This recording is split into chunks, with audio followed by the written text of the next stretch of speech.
Hello and welcome to episode 29 of Me Dark Presents. We are back with Scary Movie Madness. Guess who's back? Back again. You did not warn me for starting Nope. the pod. Me Dark's back. Oh my God. Tell your friends. And we got these sweet shirts on Ba-dum-bum. that our friends made us. Yeah, this is from our friends Joey, Carol Ann. Check out drphoto.biz. Oh yeah, dropping them a Yeah, drop them a shout little. out. Yeah, Dr. Photo on Instagram or drphoto.biz on the web. Yeah, we're not selling these. It's just for us. No, these are just for us. But he's a really great photographer friend of mine. Yeah. He definitely shoots everywhere. I mean, he was just in Hawaii. Like, damn. Was he really? Yeah. Crazy. That's dope. I would Yeah. like to go to Hawaii, but as we've documented a lot of times on this podcast, I'm a horrible traveler. Ugh, you're the worst traveler.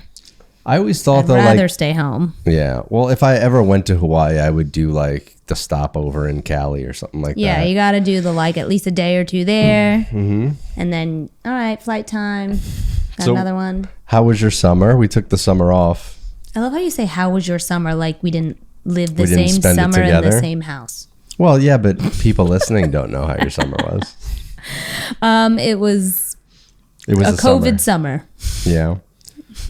I mean, That's it. not as much as that. We had a vaccine. We were able to do stuff. We went to Montauk. We went to for Montauk, yeah. a weekend. We went up to a lake house upstate, which is your favorite, I know. Oh, God, Little such my f- favorite. A little family vacay. Yeah, you know, no murderers though, guys. No Jason, you know. No. Nothing came out of the lake, unfortunately. Nothing to report here. Unfortunately, that's unfortunate that nothing came out It of would the have lake. been more adventurous than Oh, being my at the lake. Goodness. So we're recording this on the first day of fall, Yeah. which is exciting because that means spooky season, as you've hammered First into of my all, brain, it is would right be around the corner. spooky season for me already if you didn't cut off my vibe. So How did I cut off your vibe? you were like, oh, we got to wait. How about we go apple picking first and then we'll decorate the house? I would have been decorated for at least a week by now. Oh, Halloween in the house? Yeah, spooky season. All right, we'll do it this weekend. Yeah, I know. Also, exciting news. I am in the thick of it with shooting my very first film. Yeah. Me Dark presents No, Platinum I'm just Platypus kidding. presents, but yeah. Platinum Platypus in partnership with Me Dark presents. Is that how we're going to couch this? Yes.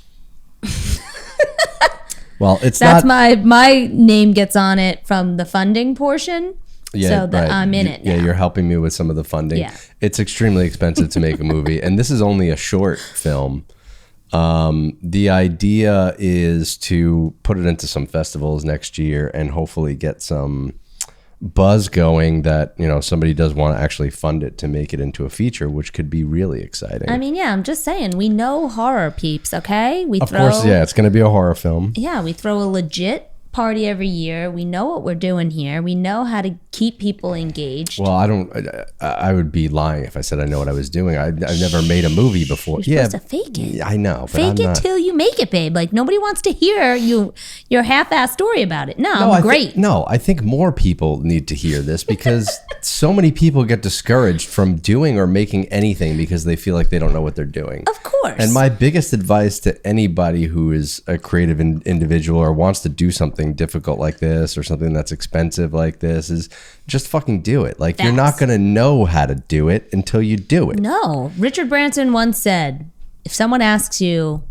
to do something you don't know how to do, you say yes and figure it out later. Yeah, I exactly. very much butchered that and paraphrased it. I know what you mean. I've heard But the theme is there. I've heard the statement before. Yeah. And that is literally, that's how I've lived my entire career. It's sound advice. No, you have to be that way. You got to be kind of fearless. You kind of have to throw yourself to the fire in a way. But I think it's going to be fun. You know, I've gone through like casting with actors and stuff like that. I've never done that before, which is kind of cool. You actually did your own bit.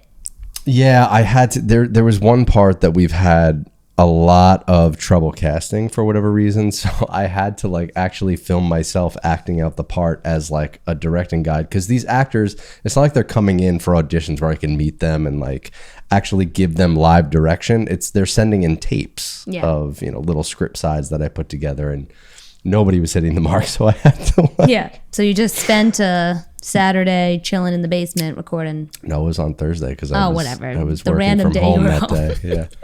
Yeah. Don't tell your boss. Working real hard. Well, he's part of this movie too. You know, he knows that I'm working on it. Just kidding. But yeah, I mean, this is going to be, it's really exciting. It actually spawned off of something from the pod. You know how we do the 50/50s where I come up with the fake movie titles. And I had been teasing that I was going to actually turn one of these movie titles into a short because they were fooling you. And you were thinking they were real movies. I'm the worst, though. You can't go by me. But there was one that I did. It was called There's Something in My Soup. Yeah. And you thought it was a real movie. And that ended up being one of the ideas that we had latched onto at work that we could maybe turn into something. And it has since snowballed into something completely different.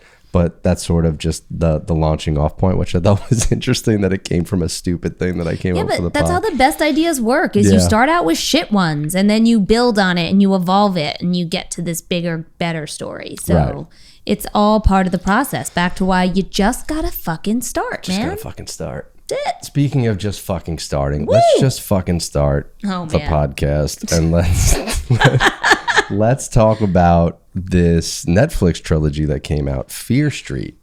Oh, Fear Street. So we watched this one a couple weeks back. You know, we've been trying to get the pod going, but it's just been absolutely crazy busy with us. So yeah, real jobs. We're a little delayed on like the last time we watched it from when we're talking about it. So we're probably going to miss a bunch of stuff. And this is like, it's a really heavy-handed story, is it not? So go easy on us, all right? Like, don't be trying to fact check me and shit. Like, I already talked about this with him of like, hopefully I remember everything, but we'll see. We'll see. So we'll start with Fear Street Part 1 here, 1994.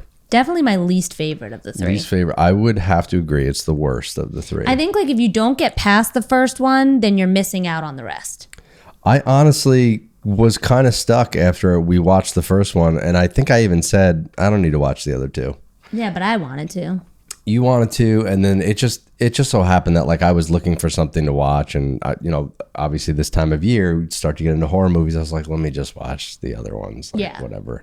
There was really nothing else. And that's the thing is like for me, I can't watch that first one and then not know where it goes. So like, it has to be really fucking bad. So this is based or loosely based on books by R.L. Stine. I'm not super familiar with R.L. Stine. I read every single one. Yeah. But this wasn't a Goosebumps. This wasn't a Goosebumps. Yeah, I was a Goosebumps fan. But Fear Street is its own series. I think there's like multiple Fear Street books too. Mm-hmm. It's a pretty big collection. Like R.L. Stine didn't do anything small. Never heard of it. I mean, obviously I've heard of Goosebumps, but even that, like, it didn't really tickle my fancy as a young lad. I know, but for me, ever since I was a kid, the horror thing, even though it terrified me and ruined my ability to do simple things like sleep or shower, I still sought it out. Simple things like sleep and shower. For real though. I still sought it out, whether it was in a book. I used to even like steal like scary novels from like, I don't know, we had this like ghetto ass book cabinet in like the basement of my house, and there were all these weird books in there, and I would read everything. Like we had Jeffrey Dahmer books, and we had like I remember like picking up all these weird ass books, and they were all creepy stories. I don't know, I guess my mom was into it or something and I didn't know. I don't know where the books came where they came from, but I would always kind of read whatever was there. And then obviously as a kid, Goosebumps was just a thing. So it was just part of it. Yeah, hugely popular. It was everywhere. Scary Stories to Tell in the Dark, that book. Yeah, those were like I mean, the thing was, I was never a big reader. I'm still not a big reader. I never get like any kind of references to literature and films. Like that shit goes so over my head. Maybe you had like an underdeveloped imagination for when it came to like reading, because like you had an imagination as a kid. You used to like huge imagination. Pop fucking heads off your superheroes and swap them and shit. Like yeah, I think the medium of reading is it's just tough for me. Yeah, because I'm such a visual person. I'm a very like hands-on person. That's why I've always been into like computers and things like that and softwares and you like just tangible. Like, I like very tangible. And like when you sit down and read a book, like my mind is constantly coming up with like ideas of like creative things that while I'm reading, I'm not paying attention to the words. I'm just like, oh, that reminds me of this other thing. And wouldn't it be cool if I did? And then and I'm like trying to read at the same time. Yeah, and I'm like, oh, this isn't working. Like I just read 3 pages and I don't know what I read. I have to be focused, but I hear that. Like I'm definitely like that too, but sometimes in order to shut my brain off, it's because I have to read. So like as a kid, I had to do that. So anyway, fair enough. I read pretty much every flippin' book in the Goosebumps series. So Awesome. At least the ones while I was a kid. So they tapped Lee Janiak to direct these, and kind of a green director. The only other movie I was familiar with of hers was this one called Honeymoon. I don't know if you remember it. We watched it a long time ago. Rosie Leslie is in it from Game of Thrones. It's another one of those like cabin in the woods type of movies, and she gets like possessed, and it's one of those things where it's like it's just like one kind of set piece. It's not a memorable film. Yeah, I would say that's out of sight, out of mind. Yeah, exactly. So, but I mean, I think for the most part, like this is a way more ambitious directorial thing for her to take on than what Honeymoon was. This thing is like a spider web, man, this story. Oh yeah, I mean, this goes so deep to the point where there were moments where we were just like, wait, what? Why do they look like this now though? Isn't this another team? And isn't this Yeah, like, we'll get to what that. the actual fuck? So this is based all around this curse of Sarah Fear, right? And the curse is, before the witch's final breath, she found a way to cheat her death. By cutting off her wicked hand, she kept her grip upon the land. She reaches from beyond the grave to make good men her wicked slaves. She'll take your blood, she'll take your head, she'll follow you until you're dead. Very cool. Now, they do a lot of heavy lifting with this curse in the opening credit sequence of the first part, where we see like all these story bits, and it's really well animated and graphically put together. But they sort of brush over the history of this curse and where it started. Like we see flashes of like 1666 and like these murderers that take place over the course of centuries. And it kind of it does like a really fast paced graphic animation through all these things, sort of planting these ideas in your head about the curse and the people involved. But it starts off in the mall, right? The Shady Side Mall. Mm-hmm. The killer, he has like a skull mask and he wears all black, and they kill Maya Hawke in the beginning, who's she's like answering the phone. Yeah, she's answering the phone. It's Scream, man. It's fucking it's homage Scream. to Scream. Yeah.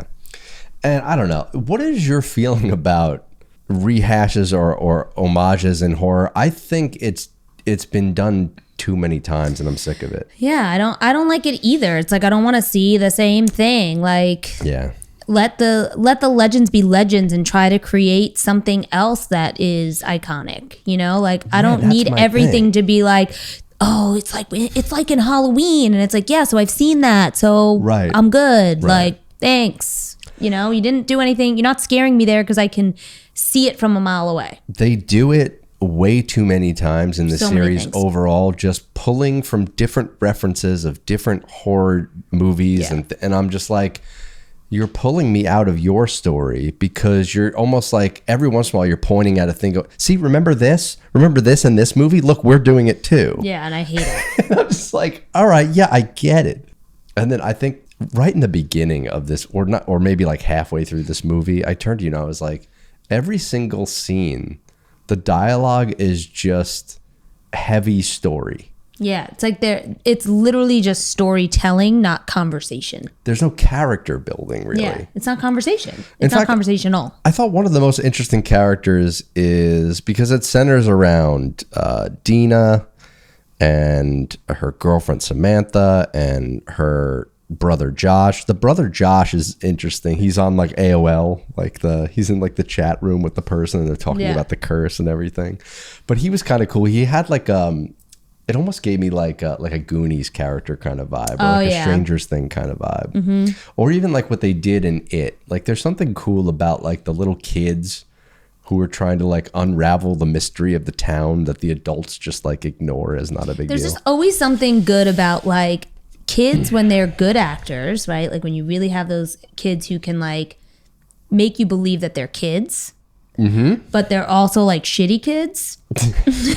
Like they curse and like they're destructive and like they cause problems in the town, but they're funny. Like there's definitely those kids in It that I love, right? There's so many characters in that movie that I think they just did so well. But these characters a lot of time felt flat.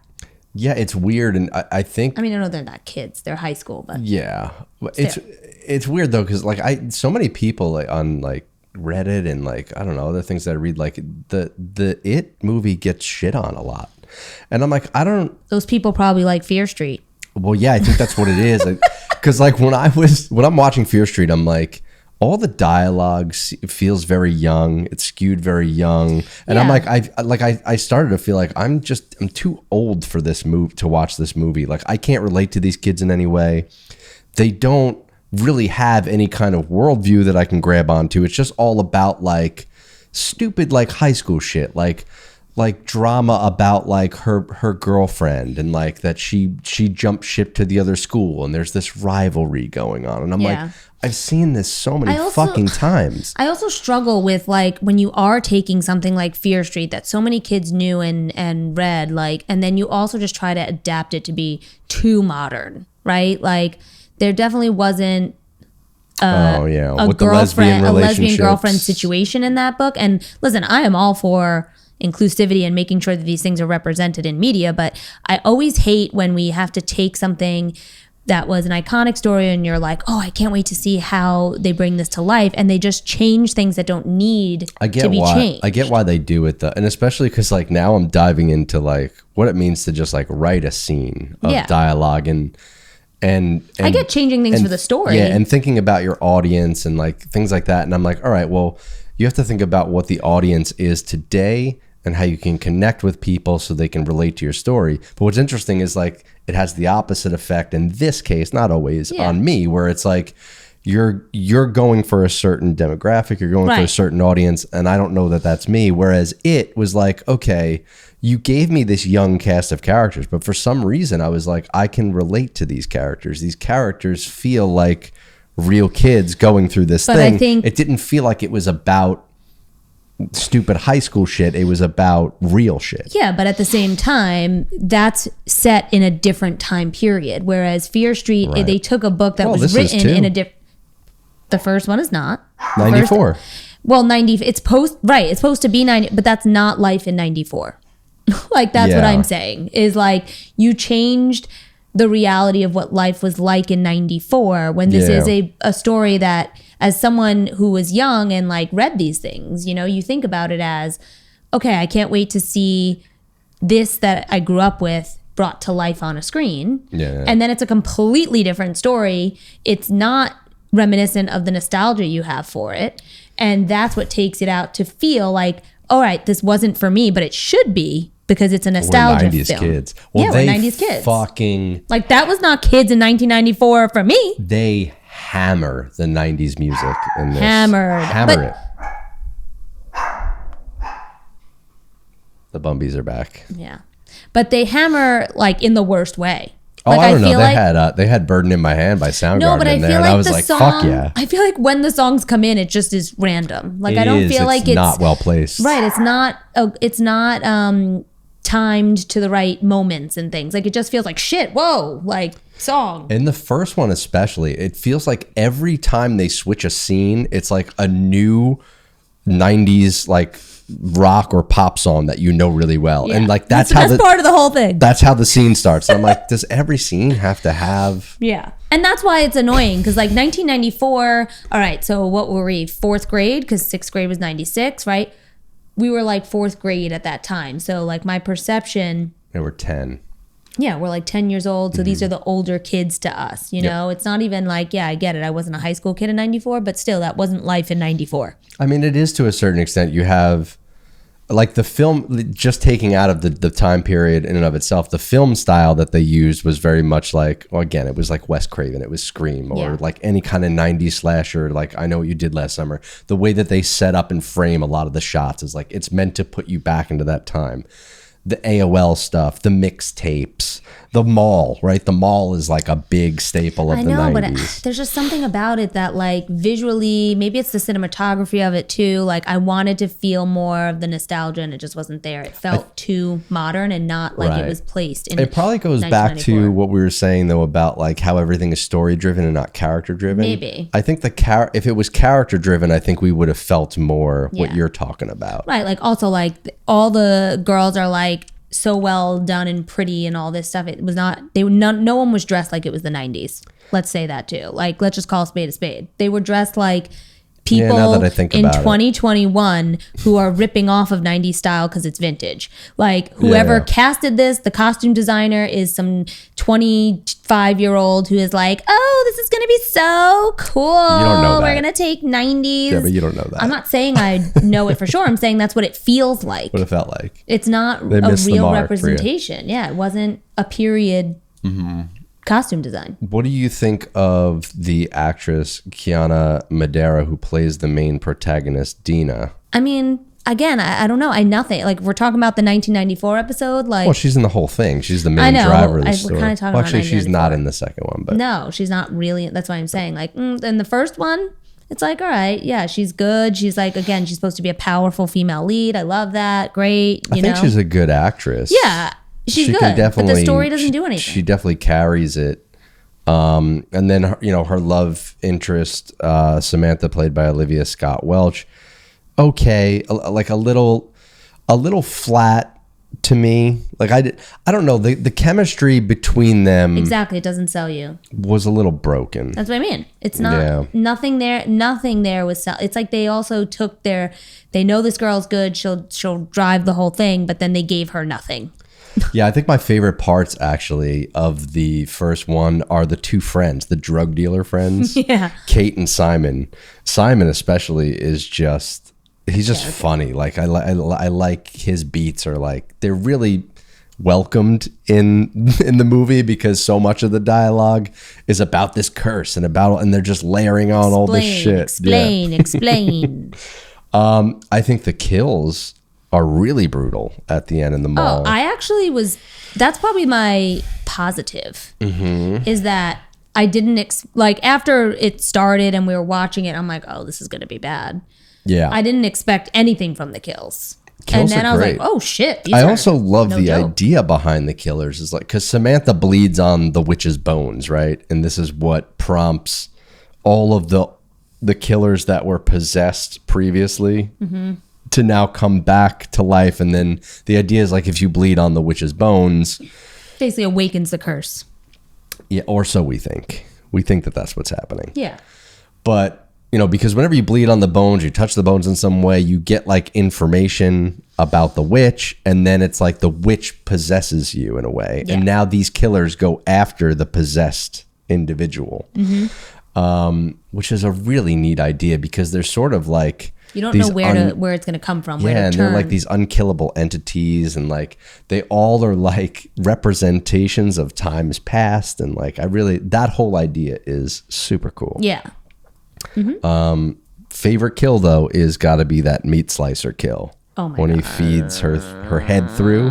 It was so hard to watch. It's like, woo. But again, that's what I want to see, right? And Yes. then, you think about like the shovel scene where it's like the shovel they cut the head off with the shovel, and I'm like, oh look, it's homage to My Bloody Valentine. Oh, that's in the second one, yeah. But Oh, that's right, it's in the second I one. don't know that anybody's making an homage to My Bloody Valentine. What a shit movie that is.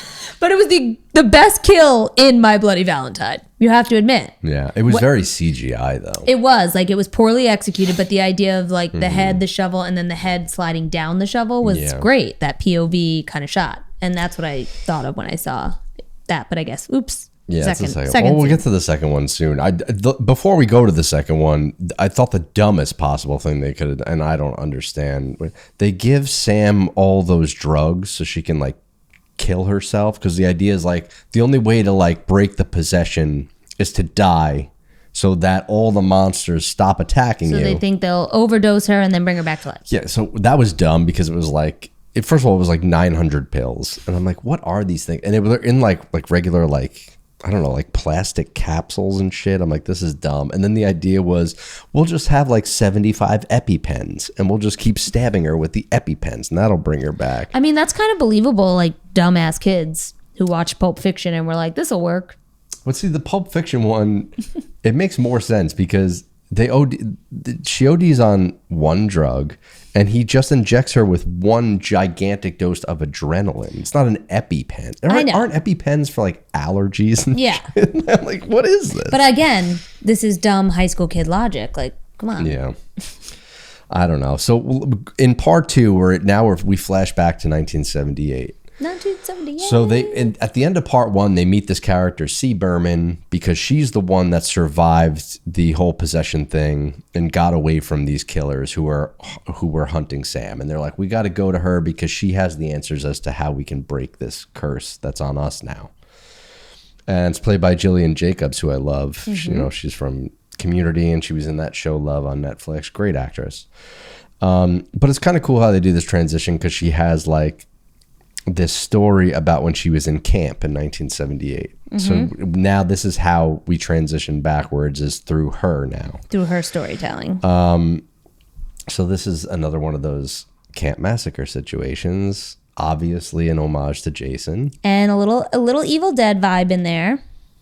Yeah, I guess you could. There's the couples and the couples who kill each other kind of thing. Like, okay. There's that whole piece. There's definitely some vibe of Evil Dead / yeah, I mean, there's Jason. Anything that's like camp related or cabin in the woods related, they try to nail those. And again, like we said before, it's like, all right. Give me something else. Now they do, It's also kind of Wet Hot American Summer-ish. Well, again, it's just that set piece. Yeah, it's like you get all those vibes in one. I don't know. Because the 70s part of it, too. I don't know. So did they do a better job for you in the costumes for the 70s? Yeah, I mean, I definitely liked it better. I think the 90s is a tough one, especially just being a kid who grew up in that time and having the nostalgia. I think for the 70s, I always feel like I only know what I've seen the 70s to be portrayed as. So it's hard. You don't have the first hand. Yeah, so the 90s one hurts more. It's like, God damn, ruined it for me. You ruined my shit. I don't care if you ruin other people's shit, but don't ruin my shit. Yeah, agreed. I gotcha. Hair and makeup is very key in the 90s. Very key. Like, you can tell that that's not what it was. So this one, what's cool about this one is like, if the 1994 one was like about the scream slasher, the Skullface guy, which, let's be honest, like when you put all these killers in a lineup, he's the worst fucking one. So I guess maybe that's why the first movie seems way worse than the other two, is because the actual big bad slasher that's attacking you was kind of stupid. Mm-hmm. Whereas this one has Tommy, who is, that Nightwing camp slasher, and he has the burlap bag on his head and shit. Yeah. Which is like really cool. He's like a really menacing killer too, because he just comes at you with an axe, and without hesitation, he just starts smashing you, axing you, which I always thought was like stupid, where it's like they always did this with like Mike Myers and Jason or Freddy, where it's like they're like taunting you the whole time, and then like they walk really slow, and I'm like, how much more brutal is it if they just like run up to you as fast as they can and just start hacking away? Yeah, I mean, if like Mike Myers was like my problem, I'd be like, all right, dude, I'm just gonna get in my car. See ya. Like, what the fuck? You're just walking everywhere. Yeah, he is. Like, okay, just get in a car. You're all right. Drive to a different town. There's no cell phones. There's no internet. Can't find you. Yeah, but we can't dog on my boy Mike too hard. What helps this one a lot is Sadie Sink, who plays Siggy Berman. She's from great. Stranger Things. She is an awesome actress. Mm-hmm. She really, she just carries this well. And when they started off, like, they do the whole tease of like, the kids are bullying her and they string her up like a witch. And one of the girls actually starts like burning her with the lighter under her arm. Like, Jesus that girl would Christ. be dead. But again, like, they keep, like, every scene is about just cramming the whole mythos and story down your throat. Mm-hmm. About Sunnyvale and Shadyside, right? And this curse where like nothing bad happens in Sunnyvale. There's no crime. And then they treat everyone else like the fucking, peasants. Well, they treat Shadyside like a cursed land because it obviously it is. Well, but it's also just like, it's that rivalry thing, right? So it's like another reason like for kids to be assholes. Mm-hmm. And I think it's another reason why the story just doesn't work for me. It's like, did you really have to go as heavy-handed as like this town where nothing bad happens is called Sunnyvale because it's sunny. And this, where everything bad happens, this is called Shady Side. This is the dark part of town. I'm like, Jesus fucking Christ. But I get that from like, you gotta remember, it's adapted from a book for kids. Exactly, yeah. But so again, you change the things about it to me that it's like, they change the wrong things, right? Like that's like their way of saying like, we got to keep this because it's the iconic names of the town from the book and it makes it memorable for those in the nostalgia piece. But like, it's also the cheesiest thing to keep. Like, you know, like you could have at least tweaked it a little bit. Yeah. I mean, one of the things that's... It's like Pawnee and... yeah, that's exactly. Yeah. That's 100% what it is. Yeah. Parks Eagleton or whatever. Eagleton. Is that what it is? I can't Eagleton. remember. I don't remember. Yeah, it is Eagleton. Yeah, it's exactly like that. Yeah. I mean, it's a tale as old as time, as far as I'm concerned. The two rival Towny towns. Yeah, the neighboring towns who hate each other. But again, they do like, you know, everybody that we kind of met in the first one that's still alive is referenced here. So like the sheriff, Nick Good, is young at the camp. His brother, Will Good, who's the mayor of Sunnyvale, he's one of the guys at the camp. He does like this really cringy rally speech. You know, they do this thing. It's like a color wars or something. Yeah. Or like, I don't know. Like it's again, it just drives it's the Shady versus Sunny rivalry. Yeah, but it's so weird. It's like, where would you have like, first of all, like there's a sleepaway camp, I guess, that's like, it's close enough to these towns that everybody from the two towns goes to this camp, but it's only those two towns that go to this camp.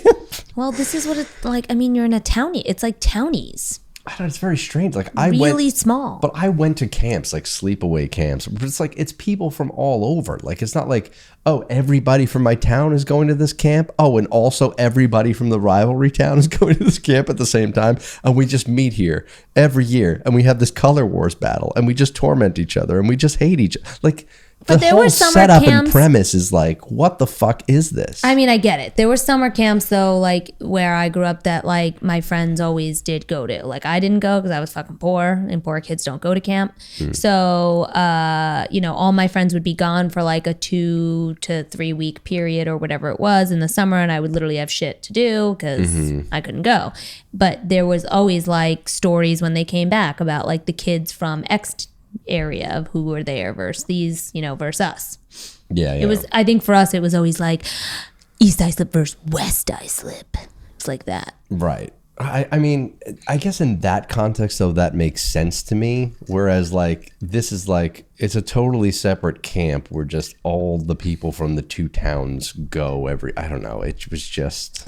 I don't know. Feels right. It feels normal to me.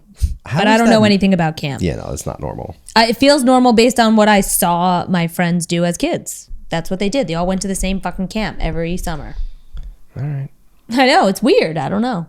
It's logical for some places, I guess. Then there's the woman who plays the nurse. She's Nurse Lane, who's I guess it's the mom of Ruby Lane, who's another one of the killers who gets possessed. Ruby Lane's a cool killer. She like sings, and then, like right before she kills you, like you can hear her like singing.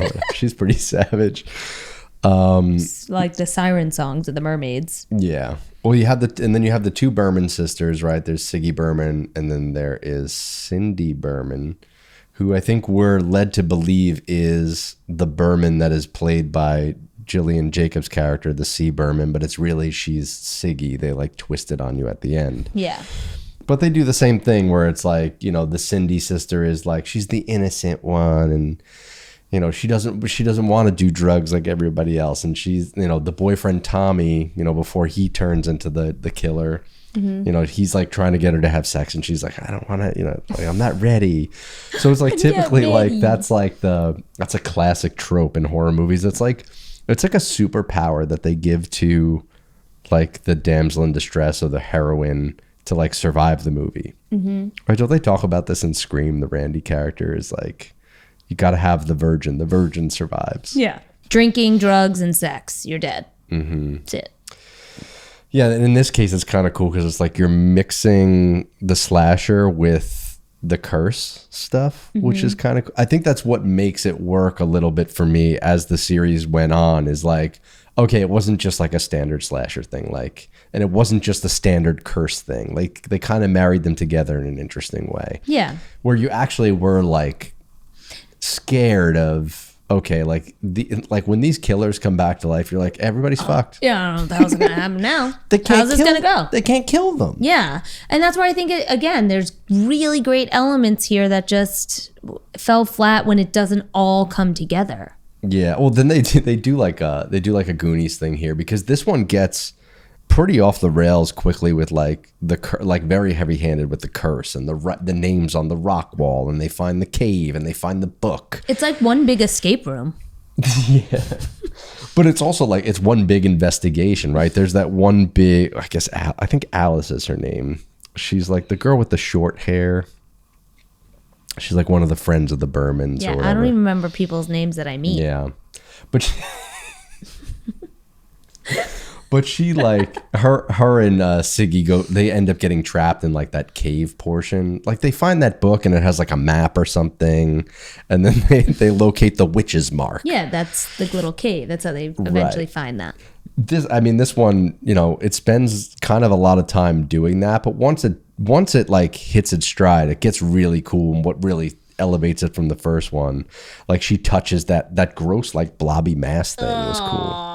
VFX wise, that thing was really well done. Yeah, I agree. I mean, again, this is like why I say like you got to get past the 1994 one where it feels like you don't belong here watching. Yeah, and then you get into the 1979 or whatever, and then it's like, all right, it's definitely draws you in the beginning, I think also because you get the different characters out of it, right? Well, you're like, meeting the younger versions of characters.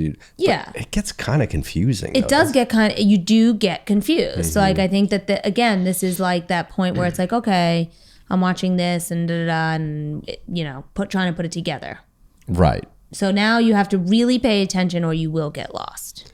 Oh, absolutely. Because like you blink and it's like, wait, that guy is who again? He's this because everything is very ancestral. Like it's like it's these two towns and it's the same kind of people and like they're relatives of the same people. Yeah, you're going back in time historically with the same group of people down their lineage. Mm-hmm. Yeah. Really, this one just kind of funnels to one singular point, which is to find the witch's hand to end the curse, right? It's about reuniting the hand with the bones. Yeah. That's basically what the whole hodgepodge is about, just revealing this information. Mm-hmm. But what's cool is like they do the thing where now, because Samantha bleeds on the bones in the first one, and this one Siggy bleeds on the bones. And which is just like what happens, and then she respawns the killers, and like just like we see. But I like again that VFX blob thing where we actually see where the killers spawn from, like from this one area in this cave is like really cool. Like it starts off as like just this amorphous blob, and you start to see the killers like just like kind of manifest. It kind of looks like the starting point of the Slither Dicks. Mm-hmm. Yeah, it's got a little bit of a Slither thing going. Like, yeah, that's what I thought. The killing of the two sisters, the Berman sisters, is fucking nuts. Like, they really they go all out with the gore and the violence. Yeah, this is back to that conversation of just like the kills are shockingly good. Yeah. It's really what it comes down to. It's like really you're watching this because you want to see some good kills. This is what to turn on. Yeah. So then they do the whole thing where it's like, oh, the sister who you thought was Jillian Jacobs is not. It's the other sister. Mm-hmm. Right. And I'm like, all right, it kind of just felt like a twist for twist's sake. Yeah. I didn't really understand what the purpose of that was. I'm like, why? Okay. I'm like, all right, it's her instead. I'm like, did it change anything to know that? I don't think so. But again, this is where it gets too crazy and convoluted and too many layers to follow sometimes. It's just like you kind of skip over it because it's one of those like those plot points that brings you here and then takes you back down. And it's just like, yeah, I came all the way up here for no reason. Now we're just going to turn around. I think it's supposed to have something to do with the good characters, the Nick Good and the Will Good. Because Nick is like, he's the one that brings her back to life. He sort of has the crush on her or whatever. Yeah. He lies about who she is. I guess in like maybe an attempt to like maybe if he lies about who she is, then the curse will go away or something like. I don't know. I didn't really get it. A lot of that like symbolism in the name characters. I hate that. It's stupid. Symbolism in the name. Yeah, like his name is good. His last name is good. So I hate that. And then, but then the twist is that he's not Sunny good. Versus He's shiny. not good. That's what I mean. It's like, oh, he's good, but is he? Is he good? Just it is. It's just a child's he's good book. in the name.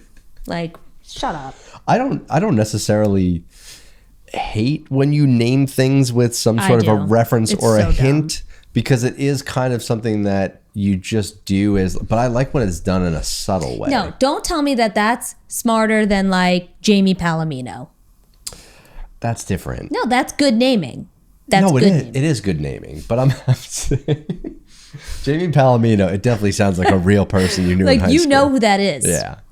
You can't place their face right now, but you're like, I know them. Yeah, and they even try to they attempt to not go so crazy with it. We'll name him Nick Good, but we'll put an E on the end. Yeah, no, I hate that. Again, it's cheap. It's like, I don't want to think about a name, so let's just do this. We'll give him the name Good, but then he's bad. Oh, okay.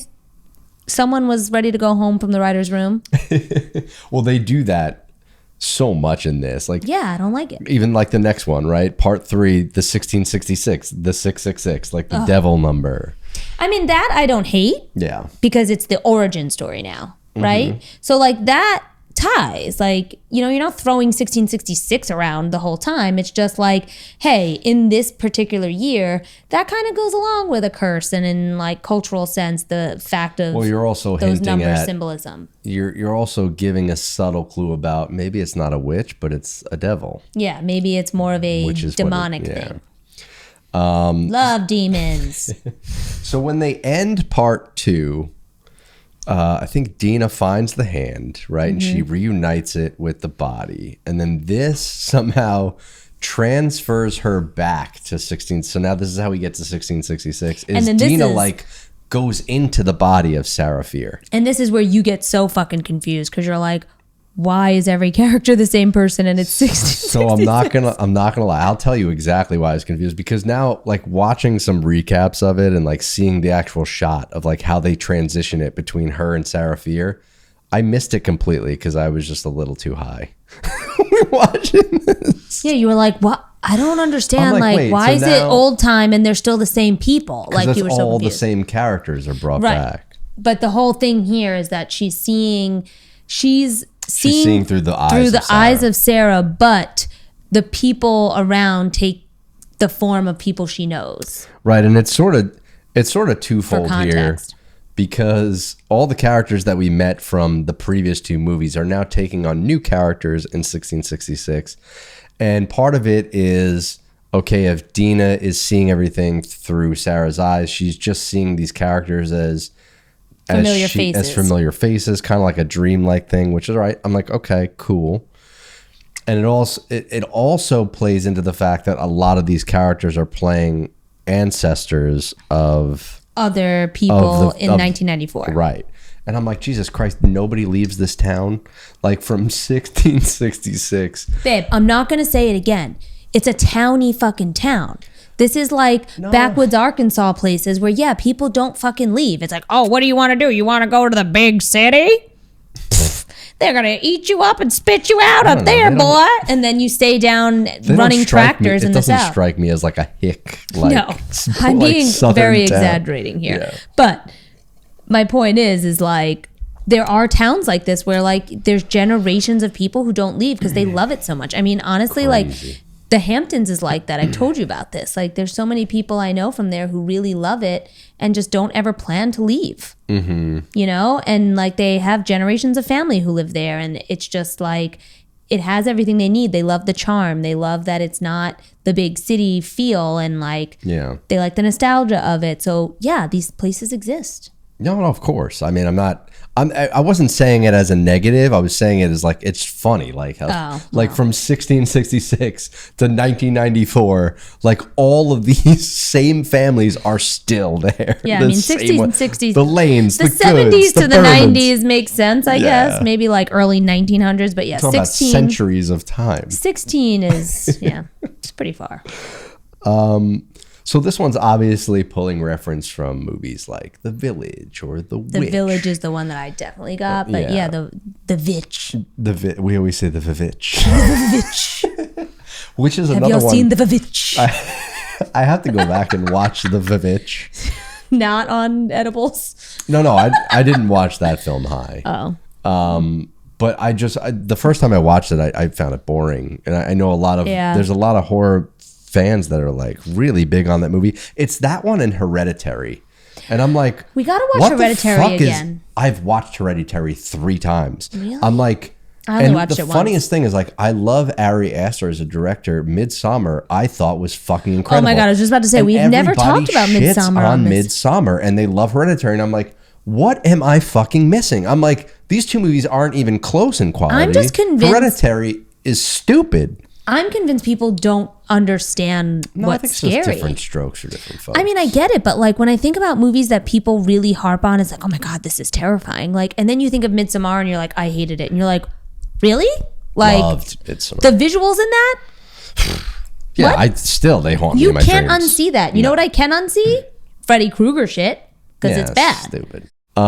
This one, I think, by far, though, is the best film of the 3. It really, I don't know. There's something about the tone of it just works better for me. Maybe I just like the old villagey witch type of setting more than a camp or a mall. Like, I love a 70s vibe. Like, that's like my niche area of time. Well, that's the other one. Late 60s, 70s. I know, that's what I'm saying. Yeah. That's why the middle one, I like that one a lot. That one. Because I like that time period in horror. Mm-hmm.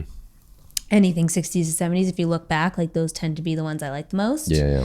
And obviously there's no horror movies from 1666, but that time period, yeah, I mean, The Village was all right.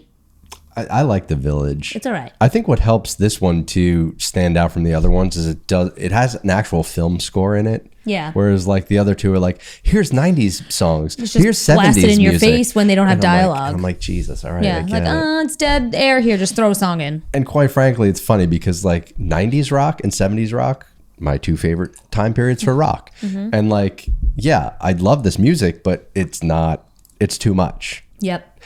So here we get like a real film score. I like the duality of like, okay, like we said before, it's the same characters, but you know, it has multiple meanings. This one just really it reframes everything. The whole story is framed now in an interesting way where I found myself more engaged in the characters and less trying to figure out the story because it's actually giving me answers. Yeah. Yeah, it's unraveling now and making sense. It's taking the ball of yarn and straightening it out. Mm-hmm.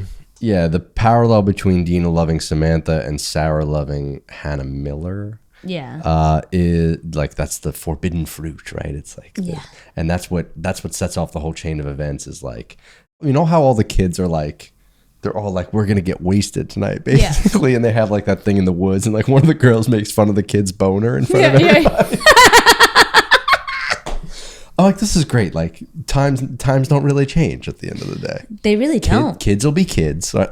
Same shit. Like, it doesn't matter if it's 1666, 1492. Right. Like, discovery is discovery. Like it's all just, it's the life path of growing up and like coming into your own. Like you have to go through the same steps. That's what it is. It's Sarah. It's Sarah Fier because it's Dina. I kept getting confused because I'm like, oh no, wait, she's not Dina. She's Sarah. Sarah. But she just looks like Dina. Yeah. It's like every once in a while they cut back to like it being right, Sarah. And that's why it's super confusing because you're like, wait, what the fuck? So Sarah makes fun of this kid Caleb about his boner.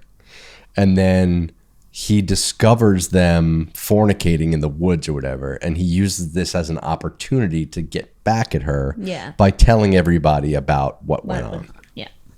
And then what's kind of cool is like, this starts off the vibe of the curse starts happening. And actually Sarah or Dina, whatever, she actually starts to believe that it's because of her lesbian relationship with her friend Hannah. Mm-hmm. She thinks that, oh my God, I did do this. Like it's real. Like I'm not supposed to. Like what if this really did trigger it? The family pig like eats all the piglets. Mm-hmm. Right. And all the fruit starts going bad. Remember the guy like spits out the rotten apple. And then again, this goes back to religion, right? Because it's the pastor Well, it's not the pastor who does this. No. But like you have this story of like the pastor seeing the evil in the kids and like gouging their eyes out. He's possessed. I know, but it's all symbolic. around the same thing because possession is religion. Yeah. Like, you know what I'm saying? Is like the idea that you would do something to anger. No, it's not that. It's all this because Sarah likes vaginas. Okay? That's why this is happening. But it's because she likes vaginas and God says no. That's why I'm saying what I'm saying is like it's all. Well, that's why switches it from a witch to really the reality of like religious oppression and how it drew on the idea of witches, because if you didn't follow and believe that, you were a witch who was against it, and it was a great way to oppress women. It is very funny. Well, it's not funny actually. It's ironic. It's scary actually how they depict how just one dude in the town can be like, she's a witch. Yeah. And everybody just fucking believes it. Oh, really?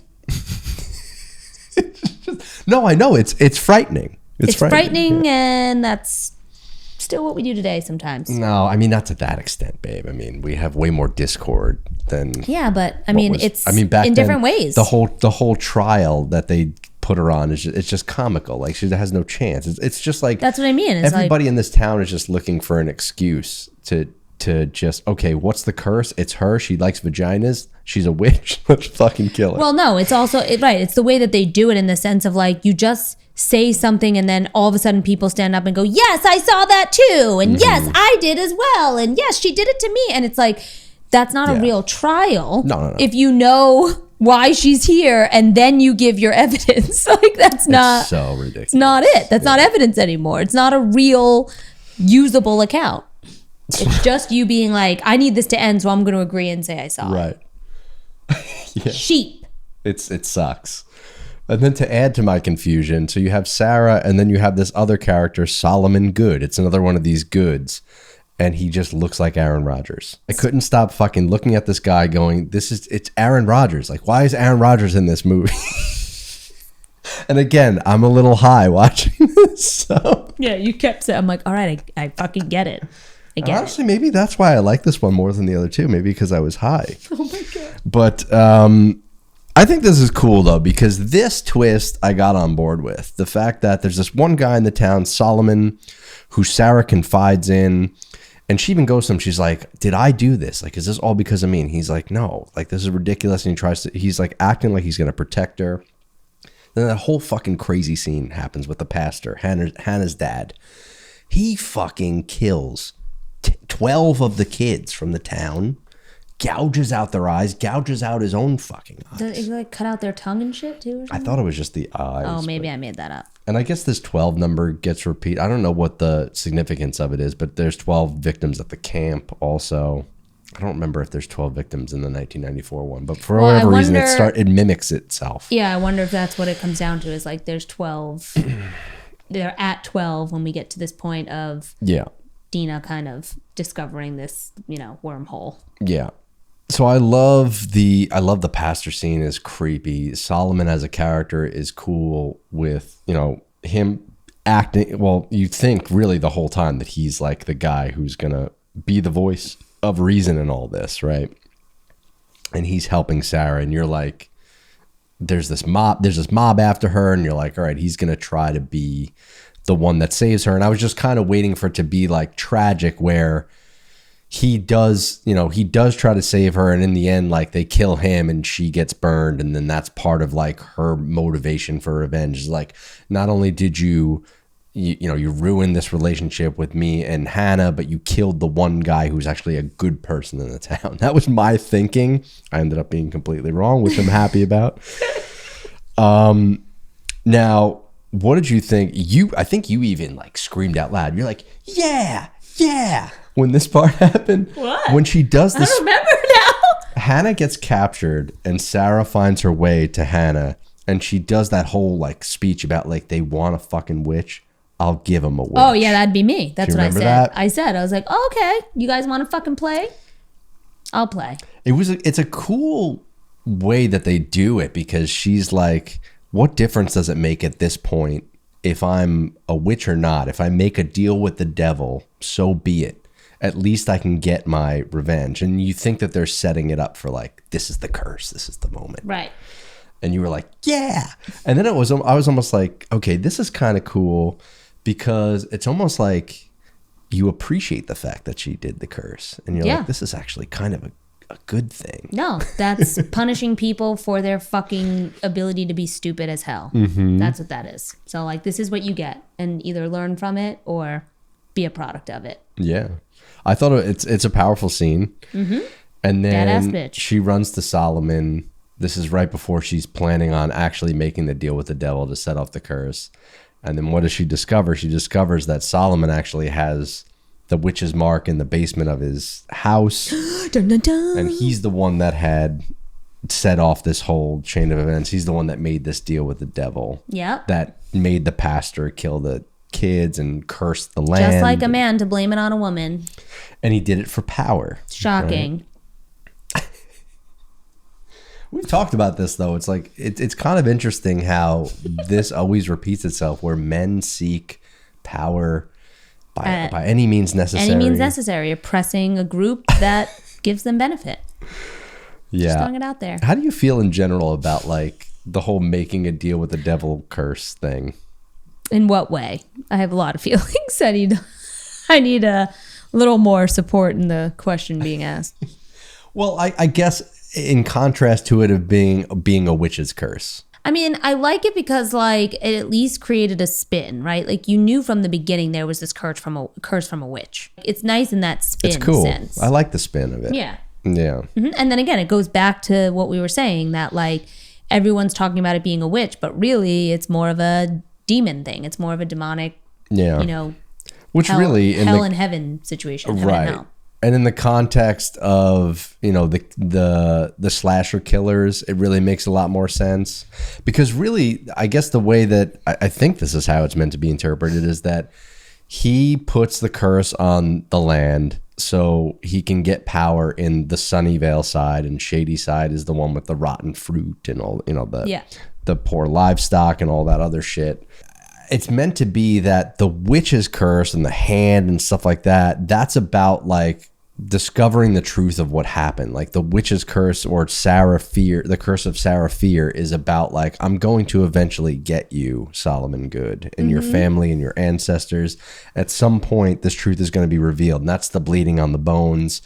And when the truth starts to be revealed, the devil curse is what spawns all the killers to now stop the truth from coming out, so the goods can continue on with this crazy fucking series of...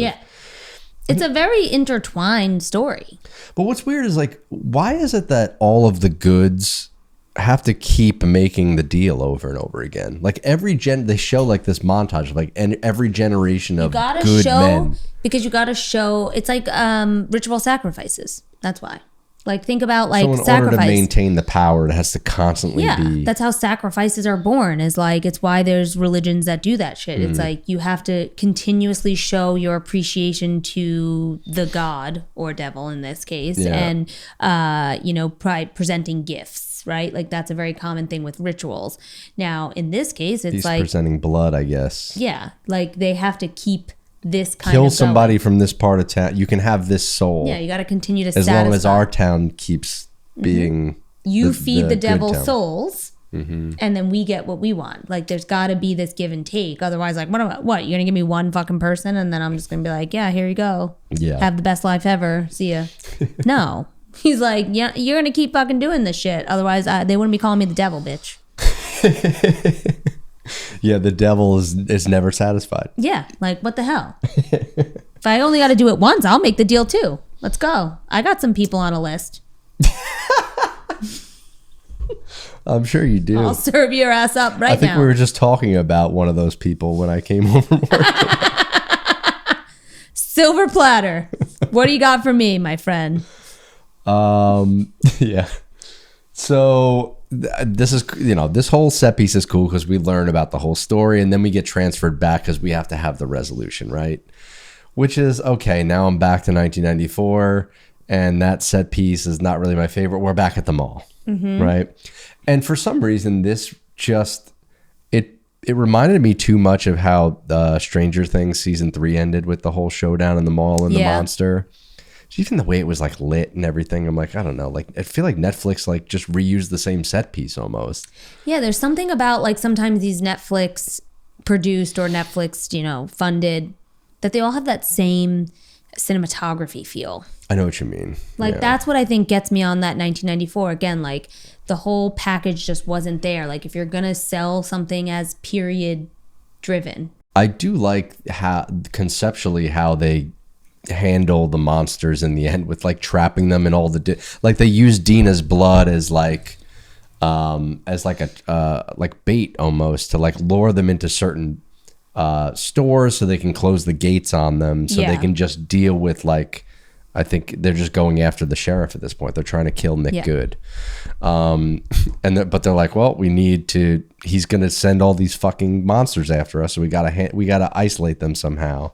So I thought that was fun. It has like that Goonies kind of thing, right? Yeah. Yeah. 100%. And then they spray the blood on him. They dump the blood on him like Carrie. They dumped Dina's blood. So like, another homage. So now it's like, but then it became more about like, oh, the killers they only know Dina's blood. Like they don't know it's Dina. They just smell the blood and they just go after wherever the blood is. I'm like, all right.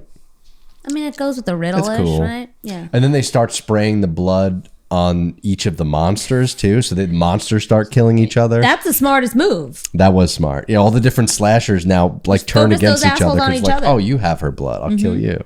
Yeah. Yeah, so I think in that regard, I was like, this is a really fun way to end it. Yeah. But then it does that thing where it's like, it's not over. Like, we have to hit you over the head. The killer comes back for one last scare. But then he ends up getting killed by, like, I guess it's Dina, but it's like a flash of Sarah. Like, Sarah Fear is, like, involved in the cave killing somehow. Yeah. And then the curse is lifted. And that's it. All that. I think I remember saying at the end of it, I was like, this could have been one fucking movie. I like the idea of breaking it up into like a 3-part kind of series. Yeah. I think it's like Netflix's way of doing like the made for TV movie, right? Like that's what it's a mini series. Yes. Well, made for TV movie or mini series. That's like what it was, right? Like you saw it in parts. So I like that again from the nostalgia piece of like, maybe you could have done it in 2 parts, or maybe I would have enjoyed it more if they had done a traditional Netflix series. I don't know. Like where it's like more of a show, a 50-minute bite of like, okay, yeah, it's like a show. Like the first 2 or 3 episodes are the 1994 and then the next 3 are 1978. And the next 3, I hear you on that.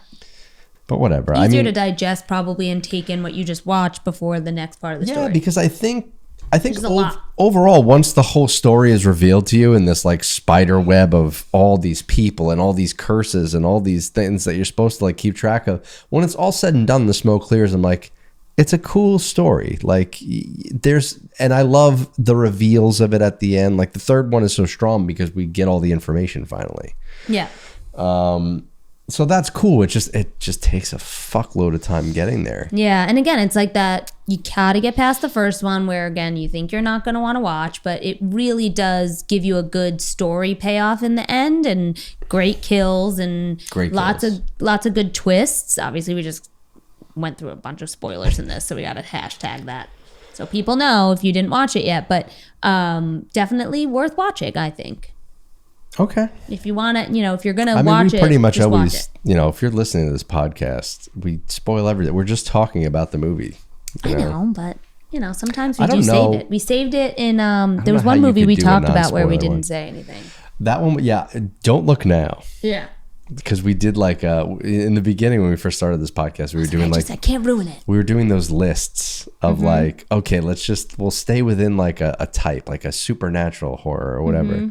But Don't Look Now was one of those where it's like, we had to go through 10 movies or whatever. And I was like, if anything, I can skip over this one because it was a movie that I hadn't heard about, hadn't seen, knew nothing about. And then when we watched it for the podcast, I was like, this is probably a movie a lot of people should actually know about and actually see because it's so unique. It's so interesting. It's so well crafted. And it's like nothing else I've ever seen. It was legitimately like horror art, a movie I had never seen before. Yeah. I don't know how else to describe it other than I've never seen this movie before. and I don't think anybody's made this movie ever again. Like, so it was one of those art. things where I'm like, you just have to just go watch it. Yeah. Our recommendation still stands. Just saying, you didn't put spoilers in that. No, that one I took out because, again, I thought it was just important not to dive into that one too deep. Yeah. I think you just kind of watch it and You gotta watch experience it. It's for hard. yourself. It's actually hard to kind of, in our podcast style, run through that. Yeah, because we're not doing like these in-depth, like hard-hitting YouTube channels. where No, it's like, nobody fucking wants that. I'm gonna do the explainer of what everything means. See, but like that's so annoying to me because like, oh, it's just a different thing. I get it. It's a different thing. I have no interest in watching those. Yeah. Like, I'm just like, it's not for me. Like, unless I really can't understand something, and then I might. But like, I'm good. Like, it feels like so. There's so many people doing it. It's just not for us. There's a lot of people doing it. Yeah. It's just not for us. Like, I'd rather make the jokes and make you laugh about it. Yeah, have fun with it. I mean, we're maybe watching horror inspire movies you for to fun watch it. mostly, so Yeah. It's more about inspiring you to watch something that maybe you Or- glanced over. Even if it's bad, wanting to see how bad it is. Yeah. Well, and the idea being is like, maybe you did watch this movie and you just want to hear other people talk about it in a fun way. Yeah, exactly. And be like, oh, you know what? I thought that too. We want to present it as your friends that you're talking to about the movie that you all watched. Right. Yeah. All right. Well, that's the end of this one. I think next time maybe we'll try to be a little more prepared with like maybe some games, right? Maybe I'll really remember what I watched. Maybe you'll really remember what you watched. Well, we'll try to do it where it's like we watched the movie and do the pod again. So it's a little try more to do them a fresh. lot more like watched it, record it. Yeah. We It's need gonna it. be I'm too tough, old. man. This is gonna be a busy month for me. I gotta do VFX on a Hallmark movie for one of those Christmas Hallmark movies we're doing. Oh God, Jenny will be watching. I am shocked. Oh, and Gabby. I have been talking to people about this job just randomly. It's because just going through the list of shit I have to deal with in October, and the amount of people that tell me that they watch Hallmark Yes, Christmas it's like movies. $1 billion industry. Are you okay? Honestly, I mean, you know me.